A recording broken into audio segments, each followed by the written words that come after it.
Hello friends, स्वागत है आप सभी का हमारे इस यूट्यूब चैनल विपुल एकेडमी पर। देखिए, आज की वीडियो का टॉपिक है सेल का वैद्युत वाहक बल। ठीक, आज हम इस वीडियो में डिस्कस करने वाले हैं electromotive force of a cell. यहाँ से प्रतिवर्ष बोर्ड एग्जाम में कुछ न कुछ जरूर पूछा जा रहा है, तो काफ़ी इंपॉर्टेंट टॉपिक है और वीडियो भी आपकी काफ़ी इंपॉर्टेंट है। तो जल्दी से अपने साथियों को सबको शेयर कर दीजिए और लाइक कर दीजिए और स्टार्ट करते हैं। देखिए कि सेल का वैद्युत वाहक बल, तो सबसे पहले बात आती है कि सेल का वैद्युत वाहक बल में कि भाई सेल के वैद्युत वाहक बल से क्या क्या क्वेश्चन बनते हैं या क्या क्या पूछा जाता है, किस टाइप से क्या आता है। देखिए, तो सबसे पहले बात करते हैं कि सेल क्या होता है। ठीक, यानी कि वैद्युत सेल क्या होता है, क्योंकि हेडिंग क्या है, हेडिंग है सेल का वैद्युत वाहक बल। तो सबसे पहले सेल क्या होता है, सेल के बारे में डिस्कस करते हैं थोड़ा। वैसे तो सब समझते होंगे सेल क्या होता है, यानी कि जो बैटरी होती हैं और बैटरी या फिर जो घड़ी के सेल वगैरह होते हैं, ठीक, सब क्या होते हैं, सेल के अंतर्गत ही आते हैं। आपको सबको पता ही है। लेकिन इसकी डेफिनेशन की बात करी जाए तो सेल होता क्या है, अगर बात करी जाए वैद्युत सेल, वैद्युत सेल की भाई वैद्युत सेल क्या है, तो वैद्युत सेल हमारी एक ऐसी युक्ति है जिसके द्वारा किसी एक प्रकार की ऊर्जा का वैद्युत ऊर्जा में सतत रूपांतरण होता रहता है। एक तरह से ये कहना है कि बहुत सारे प्रकार के हमारे सेल हो सकते हैं, ठीक, और बहुत सारी ऊर्जाओं को चेंज किया जा सकता है, लेकिन किस में करना है, वैद्युत ऊर्जा में करना है। कि सेल एक ऐसी युक्ति है हमारी जिसके द्वारा किसी एक प्रकार की ऊर्जा को वैद्युत ऊर्जा में चेंज किया जाता है। जैसे कि हमारे घर के इन्वर्टर वाले बैटरी वगैरह होते हैं, बैटरी वगैरह होती हैं, तो उनके द्वारा क्या करा जाता है, उनके द्वारा किया जा रहा है कि रासायनिक ऊर्जा को वैद्युत ऊर्जा में चेंज किया जा रहा है। ठीक, सोलर पैनल वगैरह है, तो उनके द्वारा क्या करा जा रहा है कि सौर ऊर्जा को वैद्युत ऊर्जा में परिवर्तित किया जा रहा है। ठीक, बेसिक सी बातें हैं, आप इतना समझते हो। अब बात वैद्युत सेल की आई गई है तो थोड़ा डिस्कस ही कर लेते हैं। वैद्युत सेल में जो हमारा इंपॉर्टेंट होता है वो होता है रासायनिक सेल। ठीक, रासायनिक सेल नाम से पता चल रहा है कि ऐसा सेल होगा कोई जिसके द्वारा रासायनिक ऊर्जा को वैद्युत ऊर्जा में परिवर्तित किया जा रहा होगा। ठीक, क्योंकि वैद्युत सेल की डेफिनेशन ही ये है कि एक इस प्रकार की युक्ति होती है जिसके द्वारा किसी एक प्रकार की ऊर्जा का वैद्युत ऊर्जा में सतत रूपांतरण होता रहता है। सतत का मतलब लगातार, कंटिन्यूस। ठीक, लगातार वैद्युत ऊर्जा में चेंज होती रहती है वो। तो ऐसी युक्ति होती है हमारी वैद्युत सेल। और वैद्युत सेल में भी रासायनिक सेल की अगर बात करी जाए तो रासायनिक सेल ऐसे सेल होंगे जिसके द्वारा रासायनिक ऊर्जा को वैद्युत ऊर्जा में परिवर्तित किया जा रहा होगा। और रासायनिक सेल भी हमारे दो प्रकार के होते हैं, एक होते हैं प्राथमिक सेल, प्राथमिक सेल, और हाथों हाथ आप इन्हें नोट करते रहा करें, और दूसरे होते हैं हमारे द्वितीयक सेल। ठीक, ये अभी हमारा टॉपिक स्टार्ट नहीं हुआ है, इससे अलग ही थोड़ी बेसिक बात चल रही है और इम्पोर्टेंट बात चल रही है कि वैद्युत सेल की डेफिनेशन पता होनी चाहिए आपको, रासायनिक सेल की डेफिनेशन पता होनी चाहिए। और रासायनिक सेल भी हमारे दो प्रकार के होते हैं, एक प्राथमिक सेल और एक द्वितीयक सेल। ठीक, अगर प्राथमिक सेल की बात करी जाए तो प्राथमिक सेल ऐसे सेल होते हैं जिन्हें पुनः आवेशित नहीं किया जा सकता। ठीक, यानी कि जिन्हें चार्ज नहीं किया जा सकता, जिन्हें चार्ज नहीं कर सकते, वो होते हैं हमारे प्राथमिक सेल। ठीक, ध्यान रखना है आपको कि प्राथमिक सेल ऐसे सेल होते हैं जिन्हें पुनः आवेशित नहीं किया जा सकता, यानी कि अगर एक बार डाउन हो गए तो हो गए, उन्हें दोबारा फिर चार्ज नहीं कर सकते हो आप। और द्वितीयक सेल ऐसे सेल होते हैं जिन्हें पुनः आवेशित किया जा सकता है। ठीक, यानी कि द्वितीयक सेल ऐसे सेल हैं जिन्हें पुनः चार्ज हम कर सकते हैं या फिर पुनः आवेशित कर सकते हैं। और यदि शॉर्ट में इनके एग्जाम्पल पर बात करें तो प्राथमिक सेल में हमारे ये सेल आ गए, जैसे दीवार घड़ी के सेल होते हैं। ठीक, और ये इस टाइप की घड़ी के जो सेल होते हैं, ठीक, एक तरह से तो ये हमारे प्राथमिक सेल होते हैं, यानी कि जिन्हें हम दोबारा चार्ज नहीं कर सकते और जिन्हें दोबारा चार्ज करा जा सकता है, यानी कि बार बार चार्ज कर सकते हैं, वो हो गए हमारे द्वितीयक सेल। जैसे मोबाइल की बैटरी, ठीक, बैटरी वगैरह होते हैं, इन्वर्टर वगैरह के, ये हमारे द्वितीयक सेल में आते हैं। अगर एग्जाम्पल की बात करी जाए तो एग्जाम्पल मोस्ट हैं, ठीक, नोट कर लेना। और पूरा एक तरह से अलग टॉपिक ही हो चुका है पूरा वैद्युत सेल का, यानी कि जब सेल के बारे में आपको पढ़ना है, वैद्युत वाहक बल का हमें जिक्र करना है, तो इतना तो आपको बेसिक आना चाहिए। ठीक, अगर प्राथमिक सेल की बात की जाए तो प्राथमिक सेल के एग्जाम्पल हैं लेक्लांसे सेल, और सेकंड होता है डेनियल सेल, और थर्ड पे आता है हमारे शुष्क सेल। ठीक, ये हमारे तीन प्रकार के प्राथमिक सेल होते हैं और इम्पोर्टेंट हैं विकल्पों के लिए बहुत ज़्यादा। विकल्पों में पूछी जाने वाली बात है, विकल्पों में पूछ लेता है कि प्राथमिक सेल के उदाहरण है या प्राथमिक सेल का उदाहरण है, और इन चार ऑप्शनों में से, उन चार ऑप्शनों में से कोई इन तीनों में से एक ऑप्शन आपको मिल जाएगा। ठीक, अगर बात की जाए द्वितीयक सेल की, तो द्वितीयक सेल हमारे ये तीन ध्यान रखना, ये वाले तीन है हमारे प्राथमिक सेल, ठीक, प्राइमरी सेल।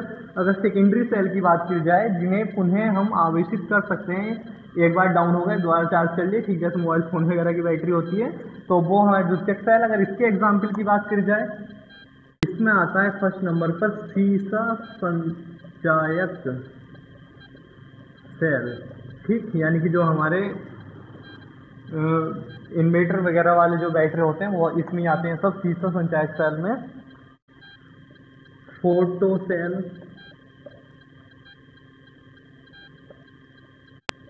सौर सेल, परमाणु सेल, ठीक, आदि, यानी बहुत हो सकते हैं ये हमारे आदि।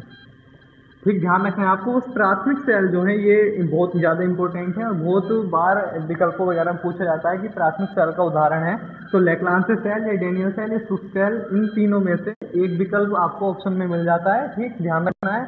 और जो हमारे बाकी अदर जो बचे काफ़ी होते हैं इसमें द्वितीयक सेल में, जिन्हें हम पुनः आविष्कृत कर सकते हैं, वो हमारे ये होते हैं। देखिए अब जल्दी से बात करते हैं सेल के वैद्युत वाहक बल पर। ठीक, और जिसने नोट नहीं किया, वैद्युत सेल क्या होते हैं, अच्छे से पहले स्टार्टिंग करने से पहले वैद्युत सेल हेडिंग डाल लेना, थ्योरी लिख लेना, रासायनिक सेल, और पता ही चल गया होगा आपको। फिर रासायनिक सेल भी दो प्रकार के हुए, प्राथमिक सेल, द्वितीयक सेल, और जिन्हें आवेशित नहीं किया जा सकता था वो प्राथमिक सेल में आए, और जिन्हें पुनः आवेशित किया जा सकता था वो हमारे द्वितीयक सेल में आए। फिर इनके एग्जाम्पल वगैरह लिख लेना।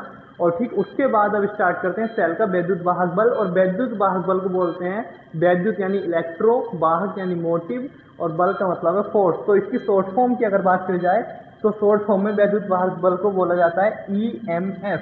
ठीक है, ध्यान रखना है आपको, EMF बोला जाता है सेल का EMF, कि भाई सेल का वैद्युत वाहक बल क्या होता है।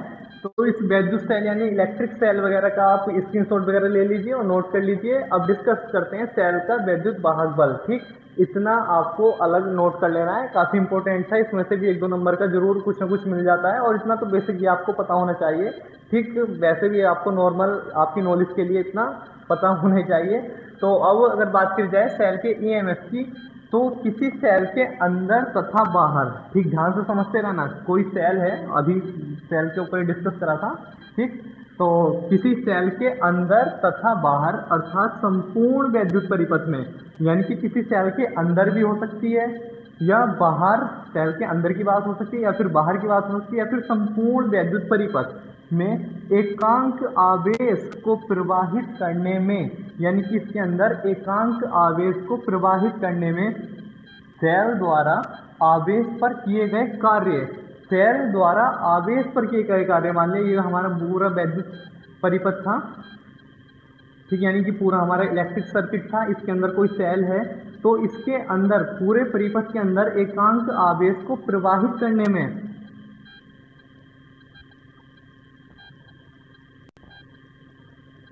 सेल द्वारा आवेश पर किए गए कार्य को, सेल जो लगा हुआ है इसके अंदर, ठीक, सेल द्वारा आवेश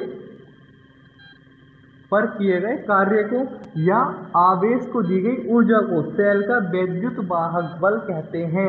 ठीक, और वैद्युत वाहक बल अभी आपको बताया था इलेक्ट्रोमोटिव फोर्स, यानी कि शॉर्ट फॉर्म की बात की जाए तो EMF।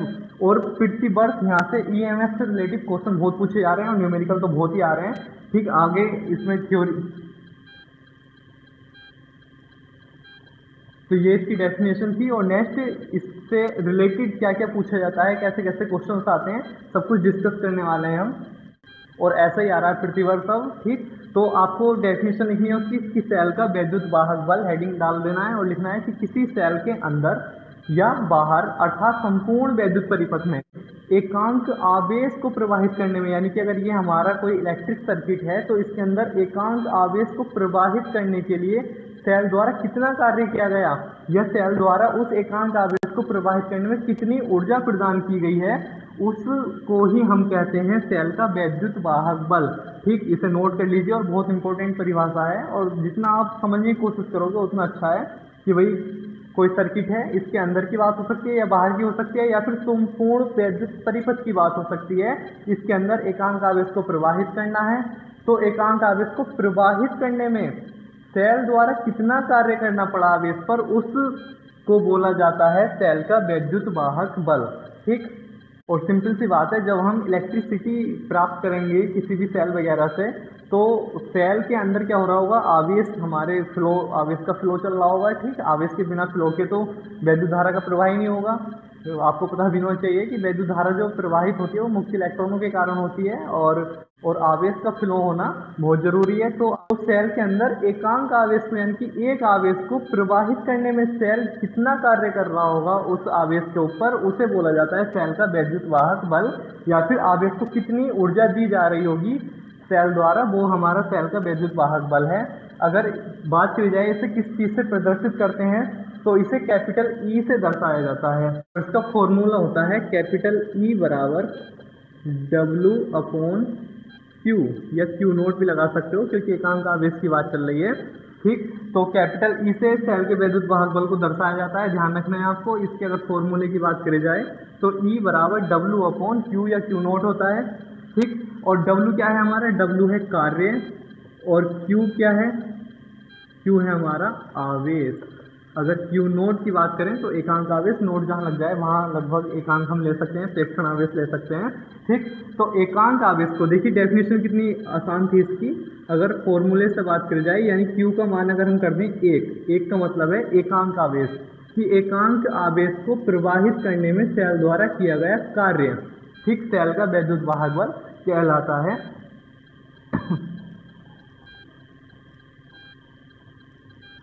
और कार्य ही ऊर्जा का रूपांतरित रूप होता है, यानी कि कार्य और ऊर्जा को दोनों को लगभग बराबर मान सकते हैं हम। तो एकांक आवेश को प्रवाहित करने में किया गया कार्य या एकांक आवेश को प्रवाहित करने के लिए दी गई ऊर्जा को सेल का वैद्युत वाहक बल कहते हैं। बहुत आसान डेफिनेशन थी। तो इसका फॉर्मूला हो गया E बराबर W अपॉन Q या Q नोट। ठीक, अब देखिए अगर बात करी जाए इसके मात्रक की, तो मात्रक आपको पता चली गया होगा। ठीक, बहुत आसान है। जब भी मात्रक की बात है तो सबसे पहले आपको फॉर्मूला पता होना चाहिए, और फॉर्मूला आपको पता ही है, E बराबर W अपॉन Q। W क्या है, W है कार्य, और कार्य का मात्रक होता है जूल, तो जूल लिख लिया, बटे, तो बटे लगा दिया, यानी कि अपॉन लगा दिया। और Q क्या है हमारा आवेश, आवेश का मात्रक क्या होता है कूलाम, कूलाम लिख लिया। तो मात्रक बन के आ गया है जूल प्रति कूलाम, और जूल प्रति कूलाम, ध्यान दो, जूल प्रति कूलाम को बोला जाता है वोल्ट। पिछली वीडियो में जब हमने डिस्कस करा था वैद्युत विभव और वैद्युत विभवांतर पर, तब भी आपको बताया था कि जूल प्रति कूलाम यानी कि वोल्ट के बराबर होता है। ठीक, तो मात्रक की बात की जाए तो जूल प्रति कूलाम हो गया सीधा सीधा, या फिर दूसरा मात्रक होता है इसका वोल्ट। अगर बीमीय सूत्र की बात करी जाए तो बीमीय सूत्र भी बहुत आसान है। देखिए, अगर बात करी जाए बीमीय सूत्र की, तो बीमीय सूत्र लिखने के लिए सबसे पहले आपको क्या पता होना चाहिए, फॉर्मूला पता होना चाहिए। फॉर्मूला क्या है, E बराबर, यानी वैद्युत वाहक बल का जो फॉर्मूला है वो है W अपॉन Q। W क्या है कार्य, और नीचे क्या है Q हमारा आवेश, और कार्य का मात्रक क्या होता है, कार्य का मात्रक होता है जूल।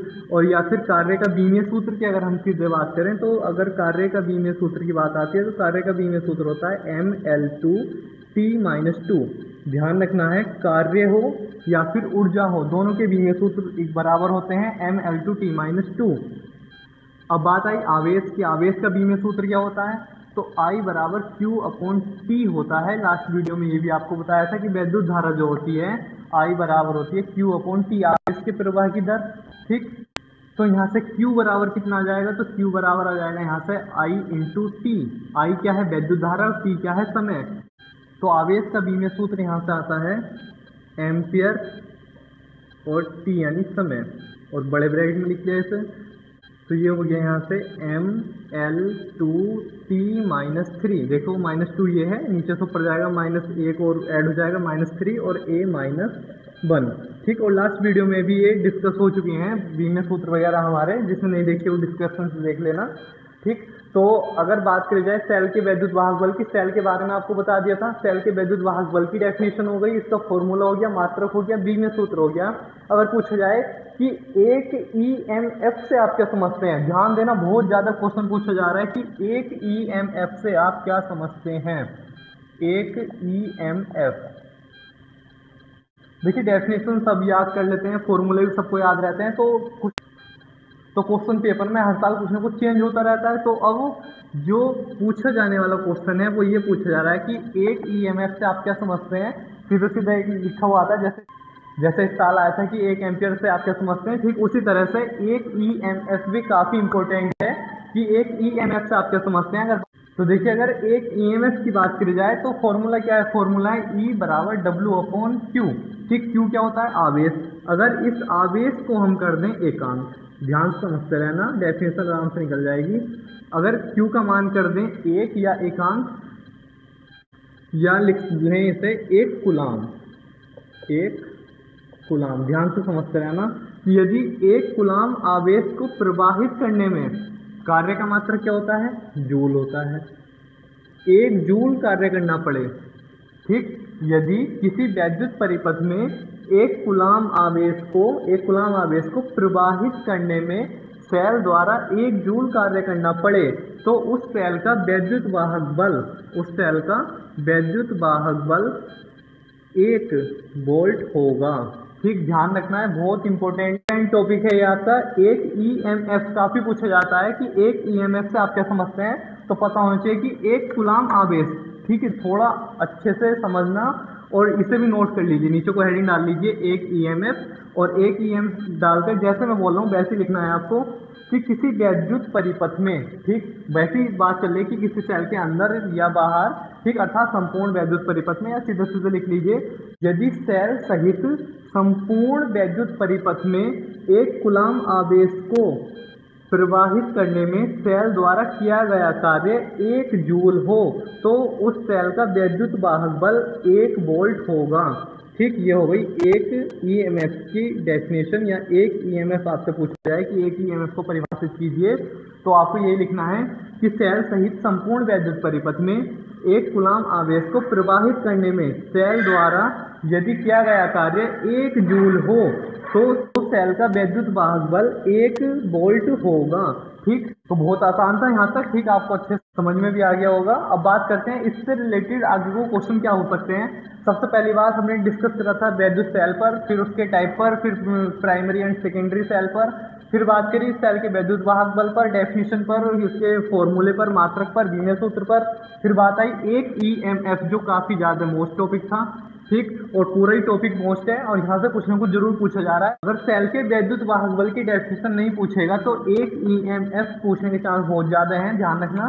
तो एक ईएमएफ के साथ अगर छोटा सा न्यूमेरिकल वगैरह आता है तो देखते हैं किस टाइप के न्यूमेरिकल आते हैं।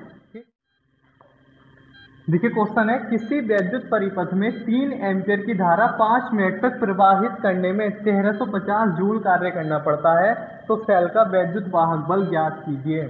ठीक, अभी आपको बताया था, यानी कि जो थ्योरी वगैरह होती हैं, थ्योरी वगैरह अगर आती हैं तो बात अलग है, 2 नंबर में थ्योरी अलग पूछ ली जाएगी, सेल का वैद्युत वाहक बल से आप क्या समझते हैं, या एक ईएमएफ से आप क्या समझते हैं, या फिर 2 नंबर में अलग से ही हमारे न्यूमेरिकल आ जाए इस टाइप का, तो बहुत आसान होते हैं। और यदि थोड़ा लेंथी कर दिया जाए क्वेश्चन को तो थ्योरी के साथ साथ न्यूमेरिकल भी वो डाल देता है। तो देखिए, सबसे पहले जब भी कोई न्यूमेरिकल आए तो सबसे पहले काम होता है कि जो जो सवाल में दे रखा है उसे आप आराम से लिख लीजिए। तो क्वेश्चन लिखा हुआ है कि किसी वैद्युत परिपथ में 3 एम्पियर की धारा, यानी कि वैद्युत धारा दे रखी है 3 एम्पियर, यानी आई बराबर दे रखा है 3 एम्पियर। जो जो लिखा हुआ है उतना उतना लिख लीजिए, 50% क्वेश्चन आपका सॉल्व हो जाएगा, आपको पहले बता रखा है। ठीक, तो जब भी न्यूमेरिकल आया करे तो घबराना तो है ही नहीं। बहुत ऐसा होता है कि बहुत बच्चे एग्जाम देने गए और देखा कि उसमें न्यूमेरिकल आ गए तो बस दिमाग घुमा लिया जबरदस्ती का कि पता नहीं क्या आ गया, और उल्टी सीधी निगेटिविटी ले आते हैं अपने दिमाग में। तो ऐसा मत क्या करो, बस एक बार क्वेश्चन को पढ़ो ठीक से कि क्वेश्चन में क्या क्या दे रखा है और क्या पूछा जा रहा है, तब देखेंगे क्या करना है। ठीक बहुत आसान होते हैं कि किसी वैद्युत परिपथ में 3 एम्पियर की धारा, यानी आई बराबर 3 एम्पियर, 3 एम्पियर की धारा हो गई 5 मिनट तक, यानी 5 मिनट क्या होगा, समय होगा, समय को दर्शाते हैं टी से, तो टी बराबर 5 मिनट। अब जो समय होता है उसे सेकंड में लिखा जाता है, यहाँ दे रखा है मिनट में, तो 1 मिनट में कितने होते हैं, 60 सेकंड होते हैं। तो ये हो जाएगा 5 गुणा 60, ये बन गए हमारे सेकंड। तो टी बराबर आ गया यहाँ से 300 सेकंड। ठीक, फिर आगे लिखा हुआ है 1350 जूल कार्य करना पड़ा, यानी कार्य होता है W। ठीक, W वर्क, यानी कार्य कितना करना पड़ा, 1350 जूल। तो तो 1350 जूल हमारा क्या है, कार्य है, ये हमें सवाल में दे रखा है। तो सेल का वैद्युत वाहक बल यानी EMF बराबर क्या, ये आपसे पूछा जा रहा है। और EMF को हम किससे दर्शाते हैं, कैपिटल E से दर्शाते हैं। E हमसे पूछा जा रहा है कि E की वैल्यू क्या है। ठीक, क्वेश्चन इंपॉर्टेंट है, नोट कर लीजिए और करने की कोशिश कीजिए खुद, और पॉज करके, और नहीं तो सॉल्यूशन तो है आपके सामने। तो देखिए एक ही फॉर्मूला है वैद्युत वाहक बल का, E बराबर W/Q, अभी बताया था, अभी इस पर ही चर्चा हुई थी कि E क्या होता है, वैद्युत वाहक बल होता है, और E बराबर होता है W/Q, यानी एकांक आवेश को प्रवाहित करने में सेल द्वारा किया गया कार्य उस सेल का वैद्युत वाहक बल कहलाता है। ठीक, ये डेफिनेशन। तो E बराबर W/Q।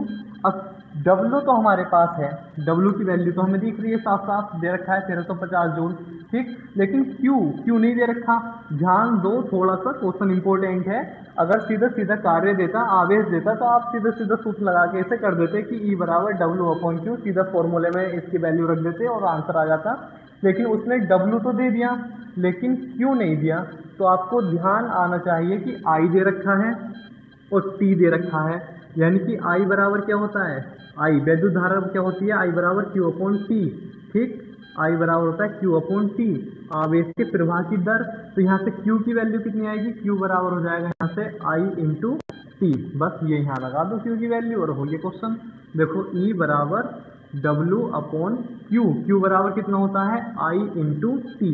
ध्यान दिया करो, जब भी कोई क्वेश्चन आए तो उसमें सबसे पहला काम होता है क्या क्या उसमें दे रखा है। उसमें दे रखा था हमें जैसे I का मान, T का मान और W का मान, और E हमसे पूछा गया था। तो इनमें रिलेशन ढूंढने की कोशिश करो, या फिर अगर फॉर्मूला आपको सीधे सीधे याद है तो फॉर्मूला लगा दो। जैसे फॉर्मूला आपको याद है E बराबर W/Q होता है, तो आपने फॉर्मूला लगा दिया E बराबर W/Q। अब W की वैल्यू तो इसमें दे रखी है, लेकिन Q की वैल्यू नहीं दे रखी है। तो फिर थोड़ा ध्यान दो कि उसने दे क्या क्या रखा है। उसने I भी दे रखा है, T भी दे रखा है। अरे भाई, Q बराबर तो I/T होता है, तो Q की वैल्यू लगा दी I/T। अब बस, अब आपके पास है, अब कैलकुलेट करना है, आ जाएगा। तो W का मान कितना दे रखा है, 1350 I की वैल्यू है 3 इंटू, और T की वैल्यू है 300, जीरो से जीरो कैंसिल, 3 चौक 12, 3 पंजे 15। तो E बराबर आया यहाँ से 45/30, यानी 15 दूनी 30, 15 से 45, 3/2, 3/2 का मतलब है 1.5। तो E बराबर आ गया यहाँ से 1.5। ठीक, ये आ गया सेल का वैद्युत वाहक बल 1.5। लेकिन वैद्युत वाहक बल का मात्रक क्या है, मात्रक होता है वोल्ट। ठीक, मात्रक जरूर लिखा करें, मात्रक आपको पता है तो लिखने में कोई दिक्कत ही नहीं है, नंबर क्यों कटवाएं। ठीक, तो आपको बस ध्यान क्या देना है, ध्यान आपको ये रखना है कि जब भी कुछ क्वेश्चन पूछा जाए, न्यूमेरिकल कुछ भी पूछा जाए, तो सबसे पहला काम आपका है कि जो जो सवाल में दे रखा है कि भाई 3 एम्पियर की धारा यानी I बराबर 3 एम्पियर, 5 मिनट यानी टाइम लिख लिया, और मिनट दे रखा तो सेकंड में बना लिया, ये आप चेंज कर सकते हो। और W कार्य कितना दे रखा था, 1350, कार्य लिख लिया। पूछा गया था सेल का वैद्युत वाहक बल यानी E का मान पूछा गया था।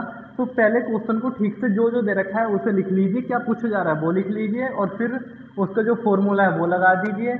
और तब भी अगर बात नहीं बैठ रही है तो जो दे रखा है उसमें रिलेशन ढूंढने की कोशिश करें। ठीक, मिल जाता है, जैसे Q बराबर I/T था। बस फिर सब आपको जो वैल्यू दे रखी है वो मिल जाती हैं, और बस कैलकुलेट करना रहता है और आंसर आ जाता है। तो क्वेश्चनों से कभी भी डरा मत करे करो कि न्यूमेरिकल देखा और डर गए। ठीक है, ऐसा मत करा करो। न्यूमेरिकल तो जब भी आपको मिले सबसे पहले लिख लो उसमें क्या क्या दे रखा है, क्या पूछा जा रहा है, और फिर अपने फॉर्मूले लगाओ और गुणा भाग करनी चाहती है, भाई कुछ नहीं होता है। और हाँ, वीडियो देखने के बाद आप एक काम जरूर क्या करें कि जो पीछे की आपकी वीडियो हैं, ठीक, जो प्रीवियस वीडियो हैं डली हुई आपके हमारे इस यूट्यूब चैनल पर, तो डिस्क्रिप्शन में आपको लिंक मिल जाएगा जहाँ वीडियो चल रही है इसके नीचे ही जस्ट। ठीक, वहाँ नीचे इस तरह से कोई तीर सा लग रहा होगा, बन रहा होगा, तो उस पर क्लिक करिए और वहाँ से एक लिस्ट खुल कर आ जाएगी लास्ट वीडियो की। इंपॉर्टेंट टॉपिक हैं आपके सारे, और सारे इंपॉर्टेंट टॉपिक ही चल रहे हैं। तो अपने प्रीवियस टॉपिकों को भी अच्छे से रिवाइज जरूर करते रहा करें, क्योंकि जितना ज़्यादा रिवीजन करोगे उतना आपके लिए बहुत अच्छा है, और टॉपिक आपके बहुत पक्के होते चले जाएंगे। और नेक्स्ट वीडियो में हम कल डिस्कस करेंगे सेल के वैद्युत वाहक बल। ठीक, सुन लो आज ध्यान से। और कल की वीडियो काफ़ी इंपॉर्टेंट है, बहुत ज़्यादा इंपॉर्टेंट वीडियो आने वाली है कल की भी। जैसी आज थी ऐसे ही कल आपको 9 बजे सुबह मॉर्निंग में वीडियो मिलेगी कि सेल के वैद्युत वाहक बल, यानी कि जो अभी समझाया आपको ई।